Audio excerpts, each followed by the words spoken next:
inderdaad, ik ben alweer. Ik ben Holvert. En ik ben ook bij mijn buurman. Dit is gewoon voor mij als een tus. Ik vind dit is mijn leven akkerbouw. En dit is mijn buurman. Ik doe er een trekker in, omdat ik dat gewoon een leuk ding van mezelf vind. Ik hou van de trekkers en het lawaai dat ze maken. En dat vind ik het mooiste wat er is. Om er een rondje mee te rijden, dan maakt het mij ook gelukkig. En ik doe er een toeter in, omdat een hobby van me is toeteren. En ik vind dat gewoon heel mooi, toeteren. En als redder doe ik er een tritje van mijn hoed in, omdat dat van mij is.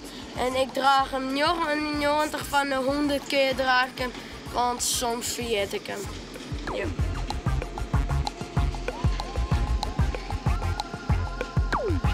En dit is mijn buisje.